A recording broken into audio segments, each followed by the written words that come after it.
Bonjour Alain Bouillet, Bonjour. merci beaucoup d'être avec nous. On est ici aux Assises de la cybersécurité à Monaco. Comment vous percevez l'évolution de cet écosystème français en l'occurrence, qui est très présent? Je pense qu'en effet, on voit ici une véritable dynamique autour de ces sujets cyber. Il y a beaucoup de pavillons, pavillons français, ça fait plaisir, hein.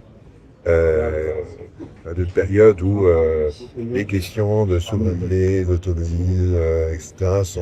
ont une copie d'actualité.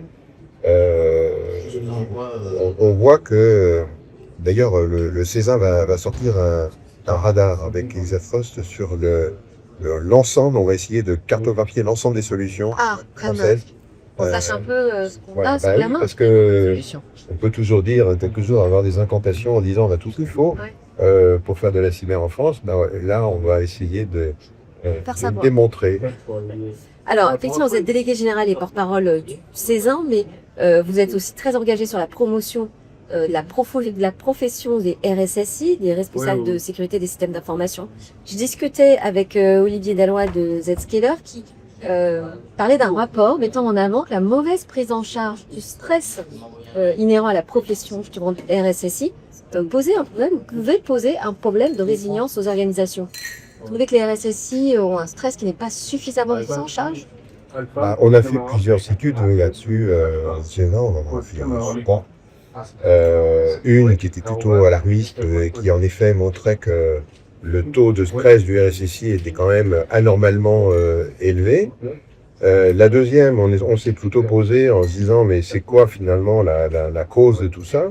Et puis la troisième étude, ça a plutôt été de dire qu'est-ce qu'on fait pour, sans être des psychologues ou des thérapeutes, mais au moins essayer de trouver, d'avoir des pistes pour justement faire baisser ce stress. Alors, moi je vois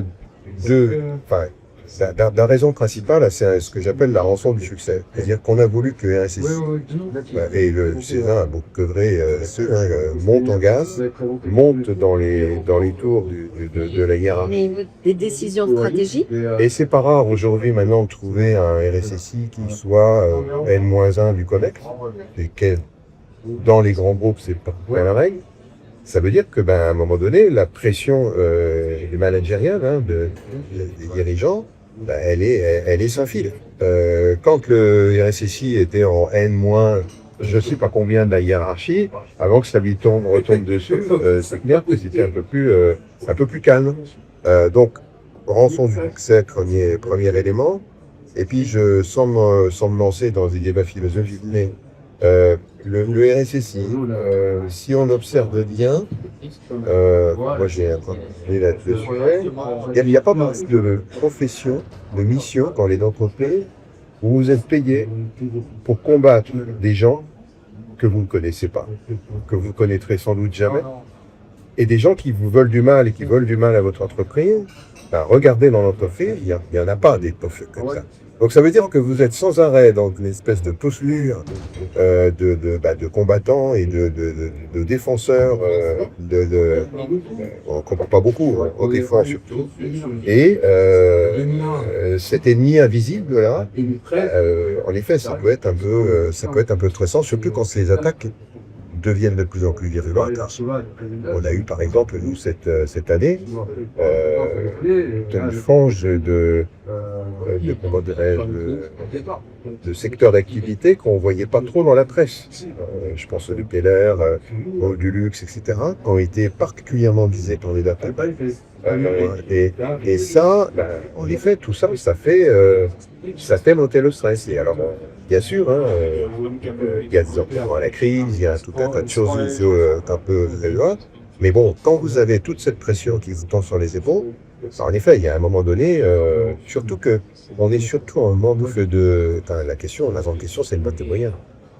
Et alors, est-ce que vous en êtes sur le terrain de la réglementation et notamment du projet de loi sur la résilience des infrastructures critiques, l'adaptation de la directive NIS2, est-ce que ces textes vont permettre de retrouver un peu de sérénité chez les RSSI? Est-ce que c'est très attendu? Et comment vous voyez les choses se profiler en France sur cette nouvelle réglementation autour de la cybersécurité? Vous la voyez comme justement un confort, un nouveau cadre, un confort qui va dire à chacun ce qu'il doit faire, comment le faire, avec des obligations qui monteront jusqu'au comité de direction.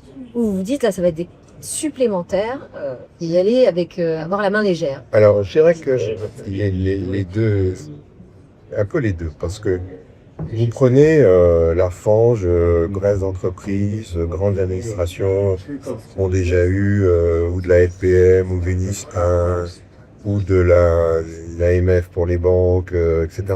On a des secteurs qui sont quand même relativement réglementés aujourd'hui et qui vont devoir, si ce que permettent les stations, en remettre au douche avec l'IS 2, et ça frôle la surréglementation. Parce que finalement, moi je connais beaucoup de mes membres qui ont peut-être conseil d'administration qui vont être IS 2, pour pas chômer avant l'IS 2, c'est-à-dire qu'ils sont mis en place. C'est-à-dire qu'ils seront plus prêts à s'adapter. Donc eux, ils sont confort. Ouais. C'est-à-dire que bon, une couche de plus de réglementation, ça permettra quand même, soyons positifs, hein, ça permettra quand même de rire peut-être certains pans de la cyber qui n'avaient pas été nécessairement bien couverts jusqu'alors. Donc, effectivement, la deuxième couche va être les ETI, les communes, les hôpitaux, qui vont être effectivement dans les 16 000 assujettis. Et là, je pense que c'est plutôt pour eux une bonne nouvelle. Parce que si on réglemente, si on fait des lois, parce qu'il y a quelque chose qui ne s'est pas bien passé avant. Bon, si naturellement on a mis en place la cybersécurité qui va bien partout, on n'aurait pas eu besoin de l'IS 2. Bon, si on fait si on réglemente, c'est justement parce qu'il y a un souci. Bon, je pense que Vous êtes confiant sur la manière dont ça va s'appliquer en France? Pardon? Vous êtes confiant sur la manière dont ça va s'appliquer en France? Oui, parce que quand l'arbitrage se faisait systématiquement au détriment de la sécurité, ben là on pourra faire, parce qu'il y aura un texte qui vous obligera, en effet, à avoir ce niveau minimum de sécurité, et je pense que c'est plutôt une bonne chose. Et puis 16 000 entités, ça paraît beaucoup. Enfin, regardez le tissu économique en France, on est très loin de couvrir toutes les entreprises. Merci beaucoup, Alain.